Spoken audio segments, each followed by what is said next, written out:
This is me recording with my laptop's built-in webcam, and this is with the 360 Link, and this is with HDR turned on. Right now I'm recording with my Sony a6000 camera and a capture card. And now I'm recording with the Insta360 Link. If you look at the background with my Sony a6000 camera, you'll notice the background is blurry, and compare that to the Insta360 Link where the background is not blurry. But other than that, if you're just looking quality, it's pretty comparable. Here's the thing though, the Insta360 Link is a webcam. For the past 3 years, I've tried every single webcam I could get my hands on. And while I've found some that are pretty good, I haven't found any that I've been really happy with until now.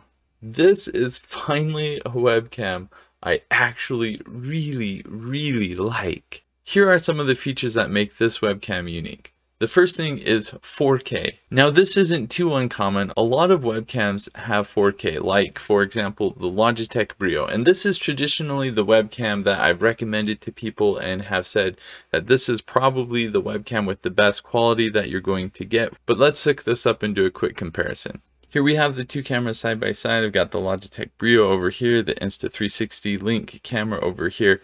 And honestly, the Brio still has some pretty good quality, but when you compare it side by side with the Insta360 Link, I'll let you decide for yourself which one you think is better.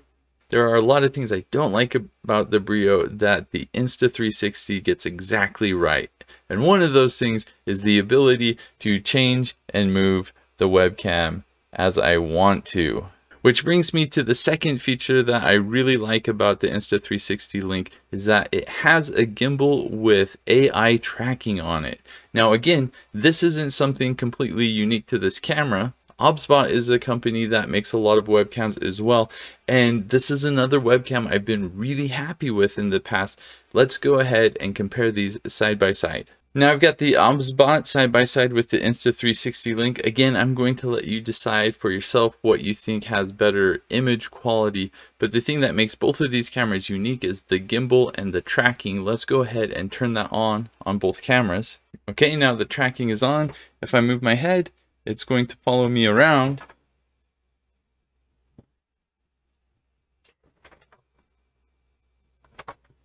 And you can see that the Insta360 Link tracks quite a bit faster, and in fact the Insta360 Link has 3 different modes, so I can go even faster than this if I want. Another thing to take note of with these cameras is just look at the size difference with these. The next feature I want to talk about is noise cancellation.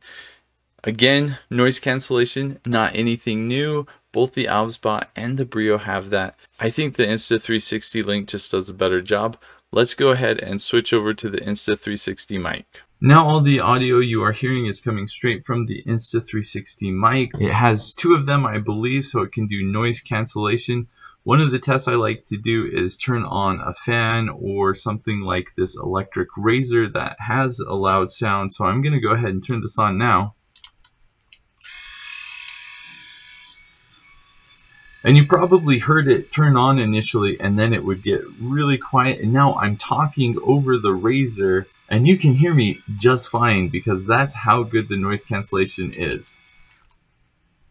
Something else you probably didn't notice, someone just turned on the water.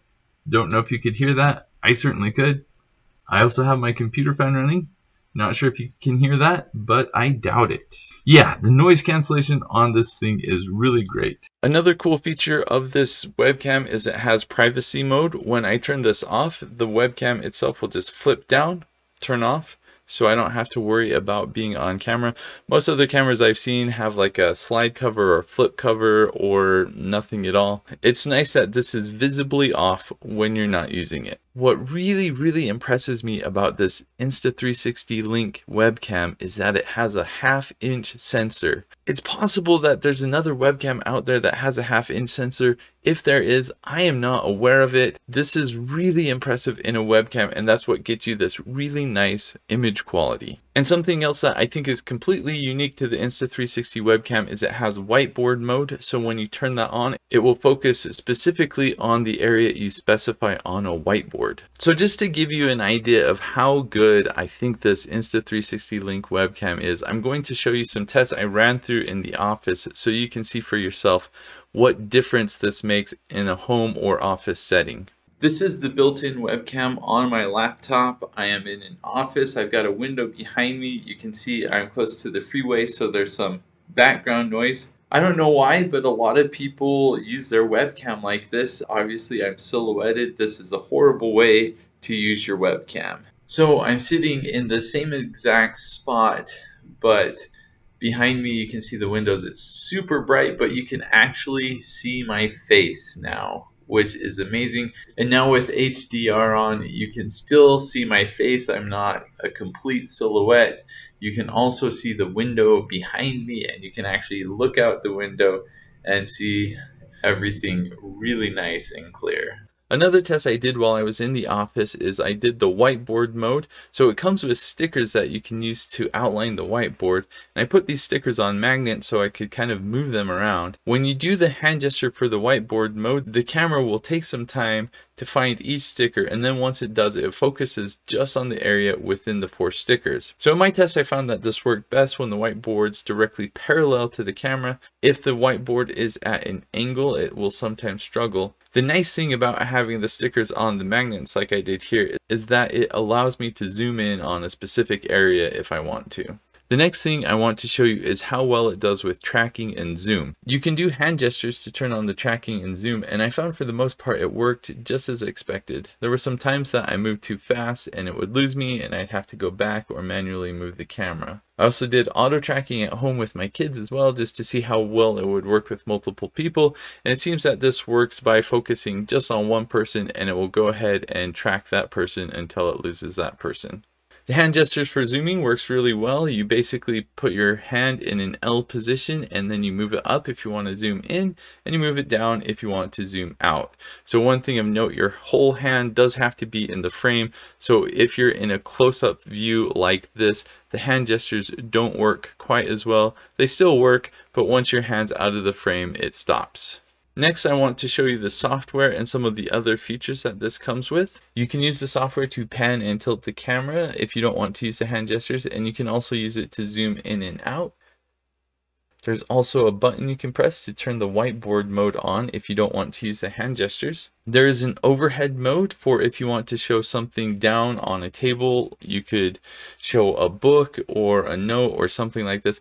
This is super valuable for teachers and instructors. There's also a desk view mode that shows you the view of your desk, which I guess is useful if you want people to see you type in your password or something like that. The software also allows you to set different presets.